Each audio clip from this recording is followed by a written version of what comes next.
Mis amados, vamos entonces allí en la página 22 a ver que habíamos llegado en la clase anterior hablando acerca de qué tan importantes somos en Dios.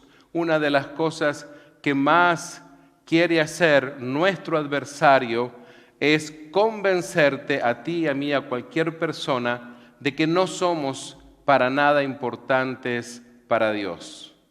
Porque claro, si lograra de alguna manera convencerte de eso, sería muy fácil que te pudiera dominar, que pudiera entonces introducir en tu mente pensamientos que no vienen de parte de Dios, incluso hasta hacerte dudar de tu fe.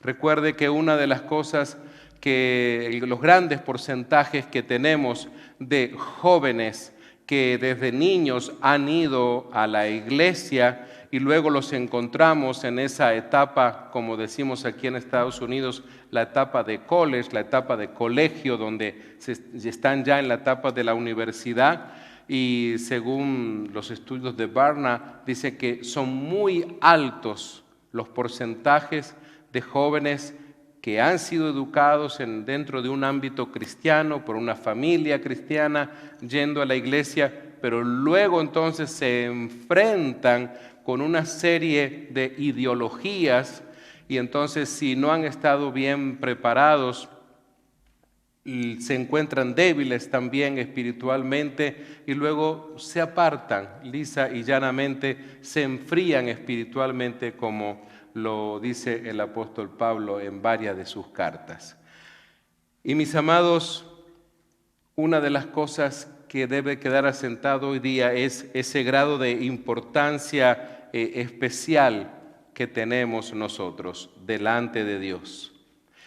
Fíjense en que en la página 22 habíamos hablado, ustedes recordarán aquella ilustración de que el Señor Jesús en el Sermón del Monte, allí en el capítulo 5, el versículos 13 al 14, Él hablaba a los discípulos de que somos, ¿qué cosa? La sal del mundo y la luz del mundo. Utilizó dos ilustraciones, dos elementos muy conocidos, vamos a decir así, para dejarles saber cuán importantes somos, tanto para Dios como delante también de Dios para el mundo, es decir, el hecho de que Dios podría hacer la evangelización mundial solo, sin usted y sin mí. Tiene todo el poder y tiene a su Espíritu Santo para llevar esa persuasión a todo el mundo. Sin embargo, nos da el privilegio de que usted y yo y todos los que están escuchando pudiésemos ser protagonistas de esa gran comisión.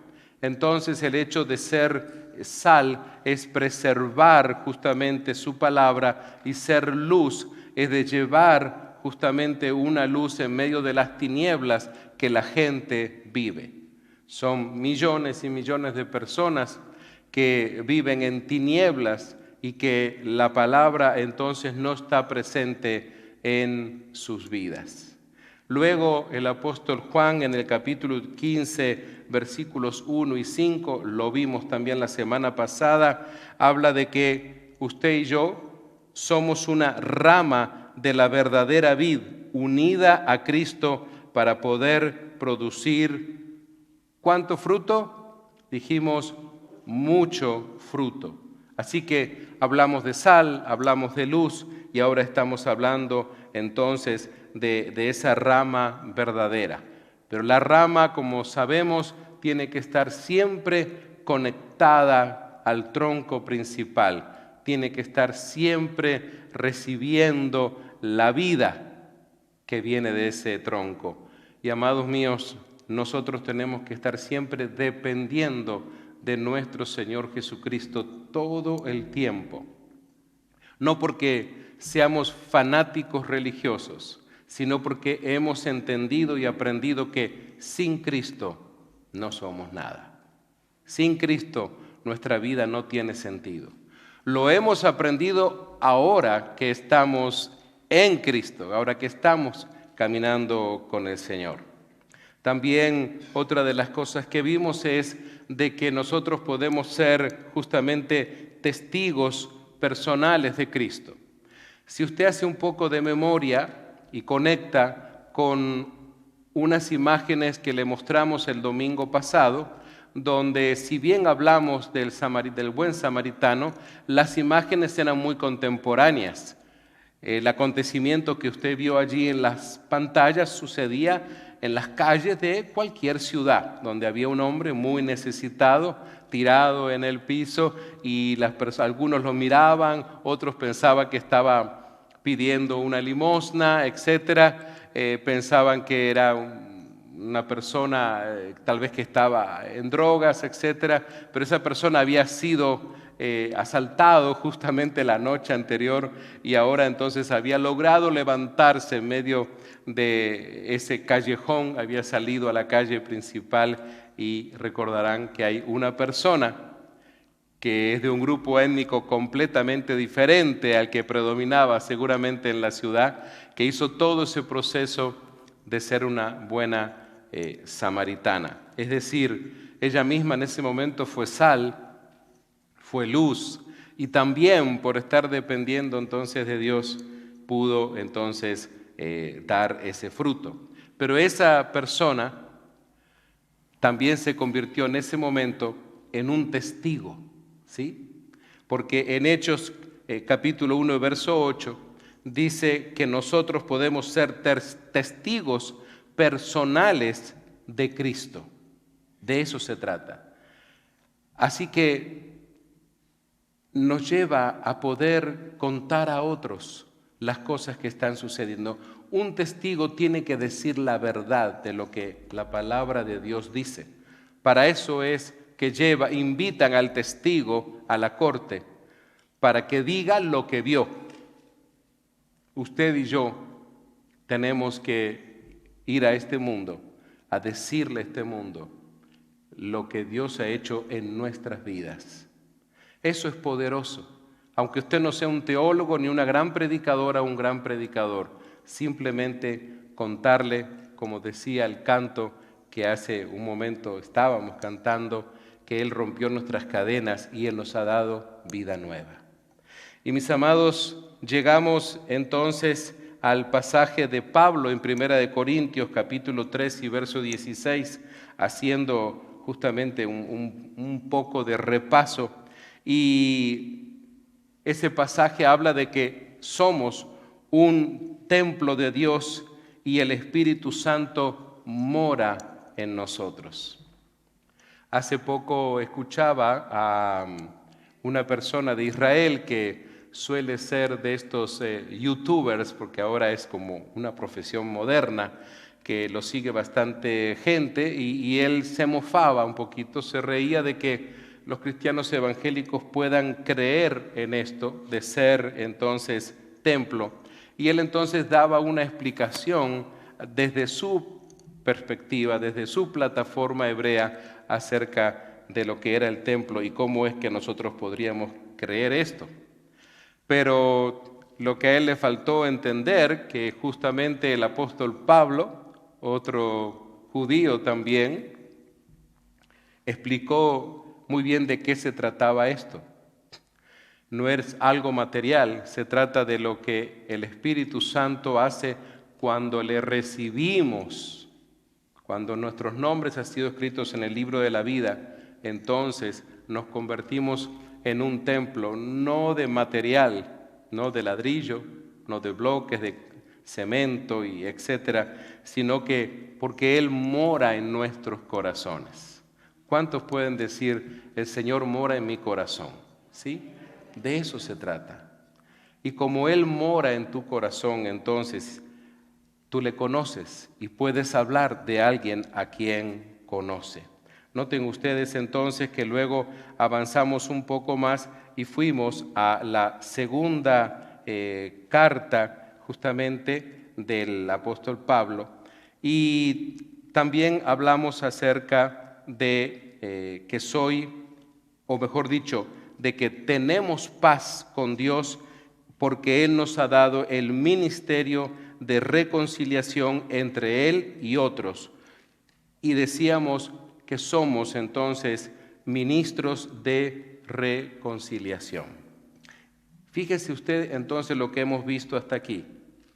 Somos sal, somos luz, somos la rama verdadera, hemos sido escogidos por Jesús para llevar fruto, somos sus testigos, somos templo del Espíritu Santo y tenemos paz con Dios. Quisiera que vaya entonces ahora a este pasaje, sí, para poder entender este grado de importancia que tenemos en Cristo. Cuando decimos, soy una rama de la vid verdadera unido a Cristo y un canal que transporta su vida. Porque imagínese usted qué sucedería si solamente el racimo, digamos, lo que va a ser el racimo, está unido al tronco y está allí nada más. Y llega la época de la cosecha, de la vendimia, y nunca hay fruto, nunca hay nada. Y está allí justamente chupando del tronco principal. Les comentaba hace tiempo atrás que cuando desde muy niño veía lo que mi abuelo y la gente que trabajaba con él hacía, era justamente podar la viña, porque había que cortar esos brotes que no iban a dar fruto, que solamente eran pues hojas nada más que se formaban, muy grandes por cierto, pero no iban a dar fruto, así que esas había que cortarlas. Una de las cosas que vemos es lo que justamente nos dice Juan en el capítulo 15, versículos 1 al 5, dice, yo soy la vid verdadera y quien está hablando es el Señor Jesús, y mi Padre es el labrador. Él corta de mí toda rama que no produce fruto y poda las ramas que sí dan fruto para que den aún más. Así que una cosa es cortar y otra cosa es podar. Una cosa es cortar para que ya no vuelva a estar ahí y otra cosa es podar la planta para que vuelva entonces a surgir con más fuerza y a dar fruto. Así que entonces la poda no es un corte definitivo, hay un corte que se hace para que ya no vuelva a estar allí esa hoja, ese pequeño tamo. Pero el asunto es que cuando hay poda, después la planta con más fuerza llega a la época de la vendimia, a la época de la cosecha. En el versículo 3 el Señor Jesús les dice, ustedes ya han sido podados y purificados por el mensaje que les di. Noten ustedes entonces que la enseñanza constante del Señor Jesús, día y noche, caminando por aquellos caminos polvorientos en algunos casos, y en otros casos, algunos que ya habían pavimentado los romanos, recordarán que justamente ellos fueron expertos en hacer estas rutas pavimentadas de piedra, por las cuales entonces muchos de aquellos que llevaron el Evangelio a otras partes también las usaron. Así que entonces, si alguna vez el César pensó, o el Imperio Romano, que hacer eso iba a ser para el servicio de ellos, de sus carros, de sus ejércitos, pues no se dio cuenta que era un instrumento para que luego el Evangelio también fuera por esas rutas que ellos mismos habían abierto. Así que entonces el Señor Jesús les ha dicho que han sido entonces podados y purificados por la palabra que les ha estado dando. Recordemos que los discípulos pasaron más de 3 años junto al Señor Jesús, viviendo todo tipo de experiencia, aprendiendo constantemente, conociendo la actitud del Señor Jesús, algo que también compartimos el domingo pasado. Era un seminario de primer grado, de primera categoría en realidad. Entonces, en el versículo 4, el Señor Jesús les está exhortando, les está instando a algo muy importante. Recuerden entonces que los mismos discípulos están en esta etapa de ser restaurados, donde tiene que ser restaurada también la relación entre ellos y Dios, porque algunos de ellos serían religiosos, y otros simplemente tenían una vida común y corriente por ahí. Pero ellos necesitaban también ser restaurados. Y por eso el Señor Jesús les dice, permanezcan ¿en qué? No les dice, permanezcan en la religión que les estoy enseñando. Permanezcan en el templo, permanezcan en ayuno y oración. Les dice, permanezcan en mí. Ese es el asunto. En mí significa en su palabra, y yo permaneceré en ustedes. ¿Cómo puedo permanecer en Cristo? Es permaneciendo en su palabra, que de alguna manera siempre estés asimilando de su palabra. Por eso el hincapié, el énfasis que damos muchas veces en Nueva Esperanza, en la vida devocional, en la vida de oración, en la lectura de la palabra, en venir a los diferentes discipulados que siempre aquí tenemos. Pues, dice el Señor Jesús, una rama no puede producir fruto si la cortan de la vid. Si es cortada, note usted que no dice podada, dice cortada. Y ustedes tampoco pueden ser fructíferos a menos que permanezcan en mí. Una de las cosas que nuestro adversario quiere hacer es justamente cortar a los creyentes. Y especialmente no tal vez a las personas que ya son adultos en Cristo, que tienen ya varios años en el Señor, que ya han madurado en Cristo, pero especialmente las nuevas generaciones. A ellos, si logra entonces cortarlos, entonces no vuelven más, ya no se vuelven a tomar más de la rama principal. Podar es una cosa, cortar es otra. Podar es para dar fruto, cortar es para separarte por completo.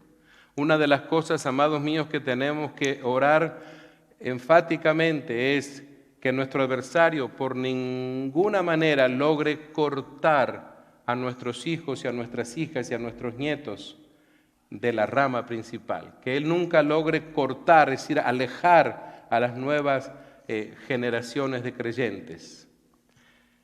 Fíjense en ustedes entonces que el Señor Jesús, además de decir que una rama no puede producir fruto si la cortan de la vid, les dice, y ustedes tampoco pueden ser fructíferos a menos que permanezcan en mí.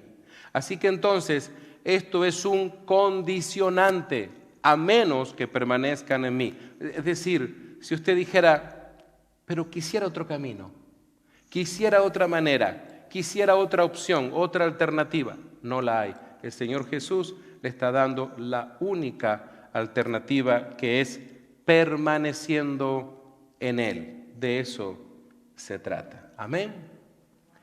El versículo 5 dice, ciertamente yo soy la vid.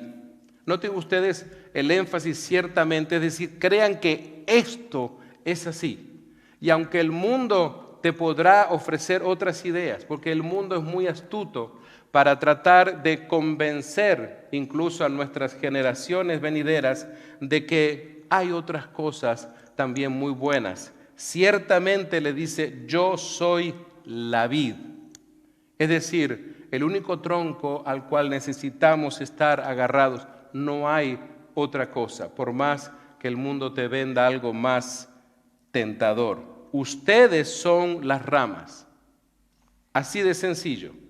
Él es la vid y nosotros las ramas. ¿Qué tienen que estar haciendo las ramas? Siempre dependiendo y agarrados fuertemente de la vid, de esa viña, de ese tronco, de esa planta, constantemente.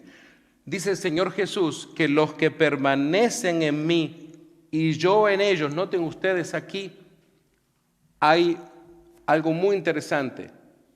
Ellos en mí y yo en ellos, ambos, este sentido de compenetración, de vivir en esa intimidad con el Señor Jesús, de estar hablando con el Señor todo el tiempo. A pesar que en un momento, no sé, puedas estar sola o solo en tu trabajo o estás conduciendo tu vehículo, que puedas estar en comunión y hablando con el Señor. No necesitas venir al templo para hablar con Dios. Tal vez alguna vez la religión tradicional pretendió enseñar eso, pero esa no es la verdad. Los que permanecen en mí, veamos ahora entonces los resultados. Los que permanecen en mí y yo en ellos producirán mucho fruto, porque separados de mí no pueden hacer nada. Así que el Señor Jesús hace este énfasis. ¿Por qué somos importantes? Porque somos justamente esa rama de la vid verdadera. No hay mejor rama a la cual podamos pertenecer que el Señor Jesús. Amén. Fue un poquito débil ese amén. ¿Lo creemos? Podemos decir, sí, amén. Yo soy una rama de la vid verdadera. Una rama de la vid verdadera.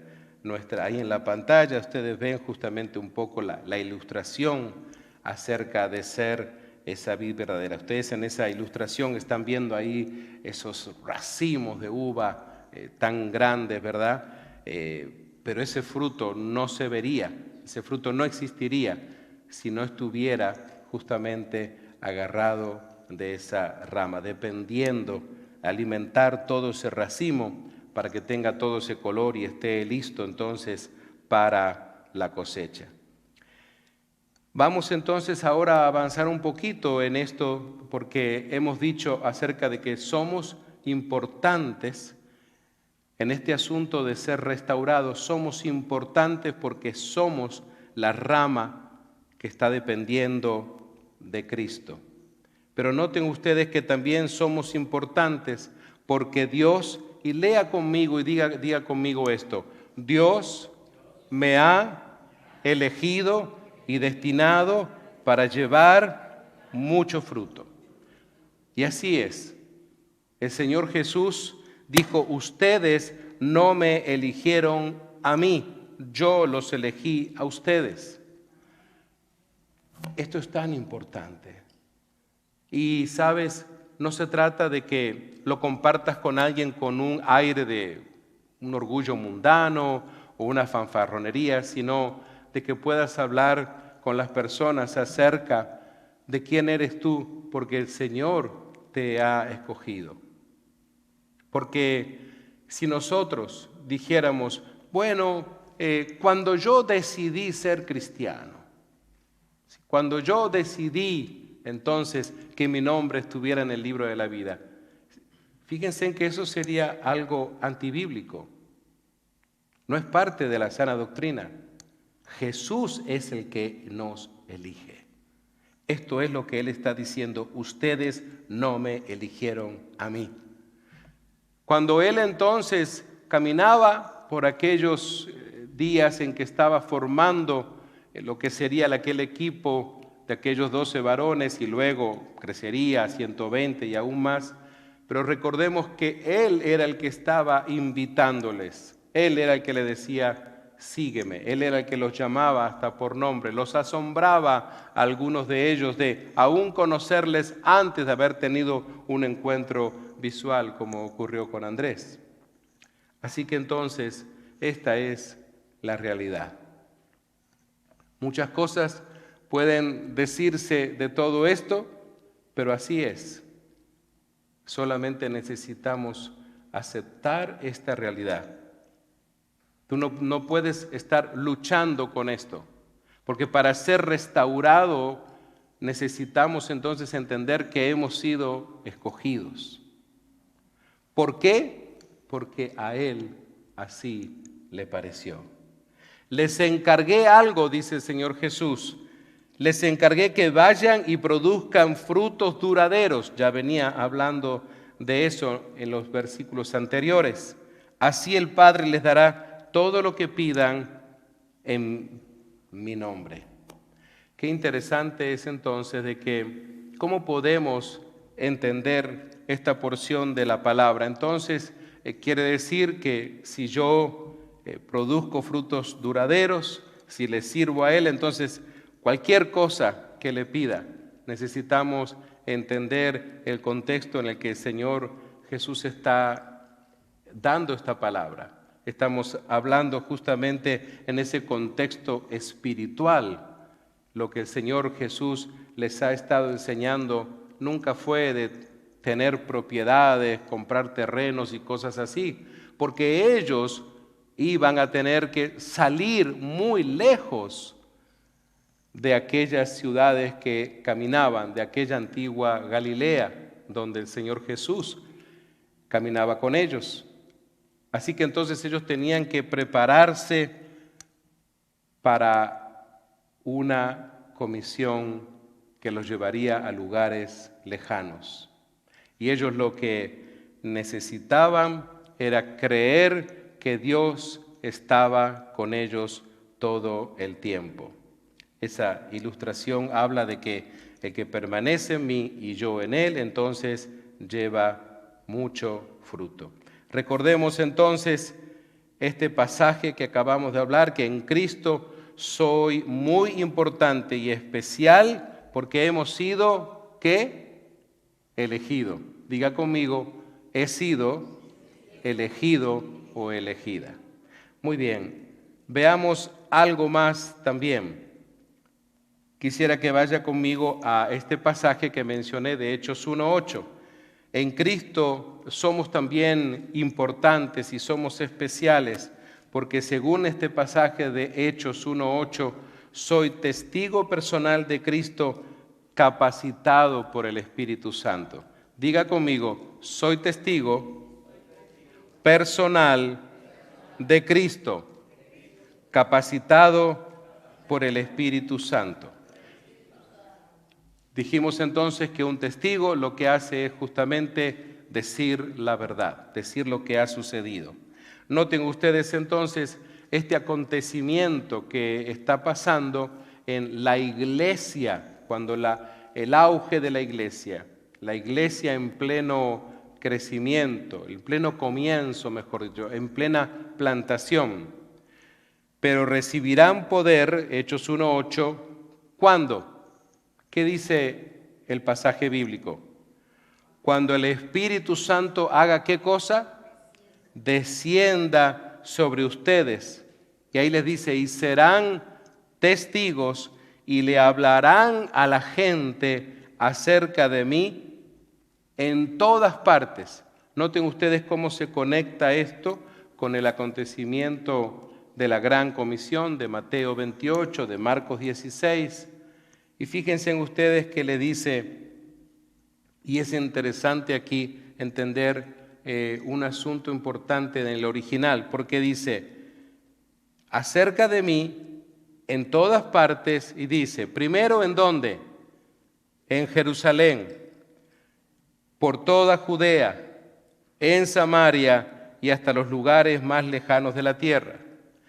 En algún momento la iglesia llegó a entender que su Jerusalén era la ciudad donde vivimos. Por ejemplo, ¿dónde estamos ubicados nosotros? Bueno, vivimos en la ciudad de Simi Valley, en esta parte del estado de California. Muy bien, la ciudad de Simi Valley es nuestra Jerusalén, que tenemos que alcanzarla. Es esta Jerusalén en la cual necesitamos predicar el Evangelio, la cual necesita entonces a Cristo. Simi Valley es nuestra Jerusalén. Pero noten ustedes que dice por toda Judea, aquellos que han estudiado la vida de Jesús, que se van a graduar muy pronto, saben entonces que Judea es esa provincia en donde está contenida Jerusalén. Entonces, para nosotros, por ejemplo, nuestra Judea, ¿cuál sería? Pues sería el condado. A este condado se le llama Condado de Ventura. El condado que está aquí, vecino a nosotros, se llama Condado de Los Ángeles. Así que nuestra Jerusalén es Simi Valley y nuestra Judea sería el Condado de Ventura. Pero luego dice también en Samaria, y justamente Samaria, que lo abarca tanto, sería nuestro estado de California. Así que entonces nuestra Jerusalén es Simi Valley, nuestra Judea es el condado donde estamos y nuestra Samaria es el estado de California. Y luego dice hasta los lugares más lejanos de la tierra. Así que toda esta nación donde vivimos y aún las demás naciones.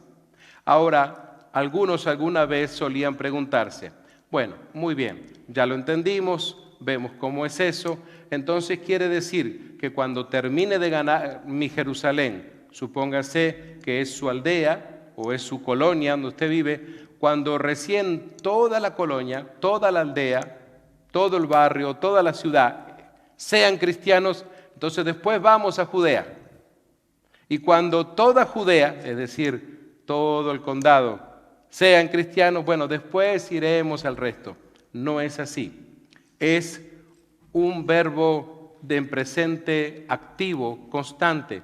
Es decir, que mientras estoy alcanzando a mi Jerusalén, es decir, así me vale para Cristo, mientras estoy haciendo eso, también estoy haciendo lo de alcanzar Judea, es decir, el condado. Mientras estoy alcanzando Judea, también entonces alcanzo a mi Samaria. Y mientras estoy alcanzando a mi Samaria, entonces al resto de la tierra.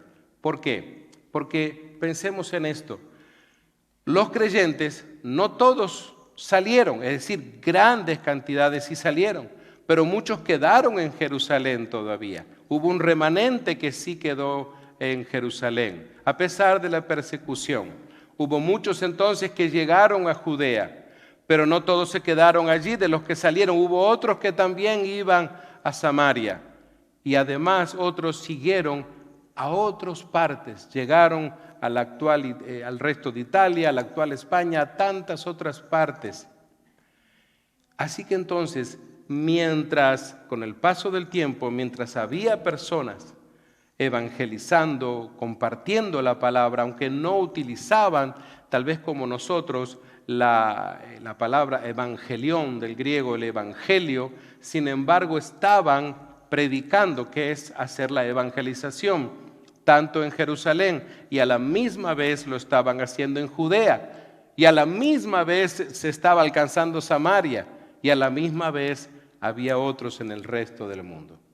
Así como hoy en día estamos aquí, en este lugar, estamos proclamando la palabra, pero también entonces en otros lugares se está haciendo esto, en otras partes. De eso se trata cuando hablamos de que somos testigos personales de Cristo en todas partes. Tal vez algunos de ustedes, yo sé que varias personas de nuestra iglesia han salido, están en otros lugares predicando. Varios de ustedes saldrán.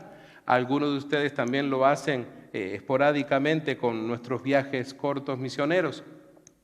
Así que Hechos 1:8 es un pasaje que toma vida y relevancia constante en estos días. Pero el apóstol Pablo nos da un aporte muy interesante ahora para hablar de algo personal, porque él nos enseña de que en Cristo soy muy importante y especial. ¿Por qué? No solamente porque soy sal, porque soy luz, porque soy, ¿qué más? Sal, luz, ¿qué más leyó usted recién? La rama, somos escogidos, somos testigos, no solamente por eso, sino porque soy templo de Dios. ¿Sí? Soy templo de Dios. No se dan cuenta, dice Pablo, de que todos ustedes, escribiéndoles a los creyentes de Corinto, sois o son el templo de Dios y que el Espíritu de Dios vive en ustedes. Esto es algo muy importante. Si usted quiere entender esta tarea de restauración, es necesario creer que esto es lo que sucede. Es porque el Espíritu Santo de Dios vino a su vida cuando usted le recibió como su Señor y su Salvador personal. De eso se trata. El Espíritu Santo está listo constantemente para restaurar su vida. ¿Sabe? Hay veces que la tarea de restauración nos toma más tiempo en algunas cosas que otras, ¿verdad? No es lo mismo restaurar tal vez un pequeño mueble viejo que ha estado afuera, al sol, que restaurar un vehículo, por ejemplo, muy viejo, o restaurar una casa, un edificio muy antiguo. Cada uno de ellos llevará un proceso diferente. El Espíritu Santo de Dios está haciendo ese trabajo de restauración. Pero aquí hay algo muy importante a tener en cuenta, que la persona acepte esto. Por eso es que cuando hablamos con nuestros amigos y amigas, necesitamos ser testigos, necesitamos ser claros en esto y decirle, usted lo que necesita, mi amigo, mi amiga, mi vecino, mi querido familiar, es recibir el Espíritu Santo de Dios. Que el Espíritu Santo entre en su vida. ¿Qué le dice usted a una persona que le dice, bueno, muy bien, ok, quiero hacerlo? ¿Qué tengo que hacer? Imagínate que un compañero de trabajo, un vecino, un familiar te dice, está bien, quiero hacerlo. ¿Qué debo hacer? ¿Qué pasos debo dar? Usted sabe que lo más importante es que la persona entonces lo reciba, lo acepte. Que la persona misma pueda decir con sus labios que está dispuesta o dispuesto a iniciar esa relación con Dios y que el Espíritu Santo entonces venga a su vida para hacer esa transformación. Recuerde compartir esto con las personas a quienes usted evangeliza. Decirles que en ningún momento el Espíritu Santo de Dios va a llegar a su vida con un revólver en la mano, con un cuchillo, con un arma, a decirle, te exijo que abras la puerta. No, el Espíritu Santo de Dios caballerosamente y con mucha paciencia está esperando que esas personas abran esa puerta. De eso se trata. Y así necesitamos explicarlo muchas veces. Así que entonces, cuando la persona recibe el Espíritu Santo, se transforma en ese templo porque el Espíritu Santo vive en nosotros. Hay momentos en que tomamos decisiones en donde ese Espíritu Santo que obra en nosotros nos deja saber que hacemos cosas en contra del templo, y no solamente del cuerpo, sino del templo espiritual. Así que el Espíritu Santo dentro de nosotros se vuelve como un sensor que está alerta, que te dice, esto no agrada a Dios, esta decisión que estás haciendo no agrada al Señor. Incluso hasta cuando comemos o cuando vestimos, el Espíritu Santo en nosotros nos redarguye para que comamos y nos vistamos y hagamos y opinemos y digamos y hablemos lo que agrada a Dios. Él es el que nos ayuda entonces a tener la actitud, compartimos el domingo pasado de este tema, tener la actitud correcta. Yo les animo a que usted esté alerta constantemente durante esta serie porque siempre voy a estar tratando de conectar lo que se enseña desde el púlpito el domingo con lo que estamos viendo aquí en esta serie de Restaurado. Quisiera que avancemos no solamente de que somos templo del Señor, en Cristo soy muy importante y especial, porque Dios dice qué cosa. Vaya conmigo a 2 de Corintios, capítulo 5, verso 17. El verso 17 es muy conocido por los creyentes, pero les animo a leer la porción completa. Fíjense en ustedes que el apóstol Pablo dice, esto significa que todo el que pertenece a Cristo se ha convertido en una persona nueva. Pero entendamos esto, pertenecer a Cristo es porque hemos aceptado que Él nos ha comprado. Hemos aceptado que Él ha pagado el precio por nosotros con su sangre. Y luego entonces dice, la vida antigua ha pasado, una nueva vida ha comenzado. Lo tomo de la Nueva Traducción Viviente, me gusta cómo lo dice, la vida antigua ha pasado, una nueva vida ha comenzado. Y de eso se trata. Parte de este proceso de restauración es porque ahora somos de una nueva vida en Cristo. Y mis amados, algunos de ustedes seguramente dirán, caramba, pastor, varios de estos pasajes bíblicos que usted está leyendo, mencionando, yo ya me los sé, ya los escuché, ya los leí, es más, hasta me los sé de memoria algunos de ellos. Pero recuerde, para hablar de esta serie de restauración tenemos que ir de menos a más, es decir, preparando todo desde la base. Usted no construye empezando por un techo, usted no construye comenzando por las vigas que van a unir las paredes, no, usted tiene que comenzar por las bases. Lo que estamos leyendo es justamente las bases de esta restauración que Dios hace en nuestras vidas. Es muy importante que usted pueda invitar a otras personas el próximo viernes, tanto usted que está allí en las redes sociales como ustedes que están aquí, invitar a una persona el próximo viernes para seguir avanzando acerca de este tema. Nuestros hermanos en control me ayudan con el tiempo. Fíjense en ustedes que el Señor Jesús, Pablo en 2 Corintios 5, 17 y verso 21 dice, y todo esto es ¿qué dice allí? Un regalo ¿de quién? Un regalo de Dios, quien nos trajo de vuelta a sí mismos por medio de Cristo. Nosotros somos creación de Dios. Le hemos pertenecido a Él por ser creación. Pero noten ustedes entonces, en estos últimos 5 minutos me gustaría que podamos entender esto, porque dice, y todo esto es un regalo de Dios, quien nos trajo de vuelta a sí mismo. Hemos podido asimilar esto, es tan importante que asimilemos entonces esta palabra regalo. Regalo implica que tú y yo no hacemos absolutamente nada.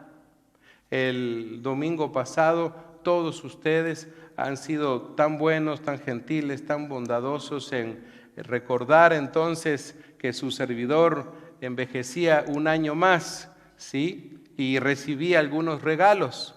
Y imagínense en ustedes que yo estuviera hoy aquí esperando que alguno de ustedes me dijeran, pastor, el regalito que le di el domingo, sí, muchas gracias, por favor me lo devuelve, lo necesito. Yo diría, caramba, no sería regalo, ¿verdad? Tal vez usted me dice, mire, es que lo ocupo, lo necesito, después se lo devuelvo. Pero entonces, ¿fue regalo o no fue regalo? De eso se trata entonces. Cuando hablamos de este regalo que el Señor nos da, es porque tú no has tenido que hacer absolutamente. Yo no tuve que trabajar, no tuve que ir y comprar esos regalitos. No, los hicieron diferentes hermanos y hermanas de nuestra congregación. Noten ustedes entonces que dice, y Dios nos ha dado la tarea de reconciliar a la gente con Él. Qué interesante entonces, nos ha dado este regalo para poder ser nosotros reconciliadores.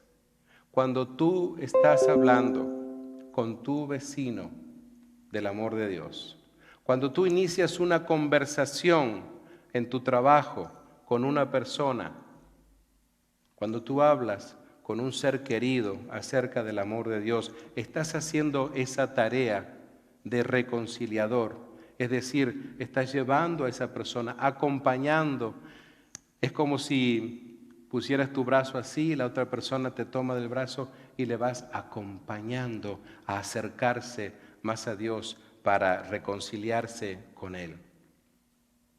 Vamos a quedar aquí leyendo esta porción. Dice que en Cristo soy importante y dice estoy en paz con Dios. Puede decir conmigo, estoy en paz con Dios.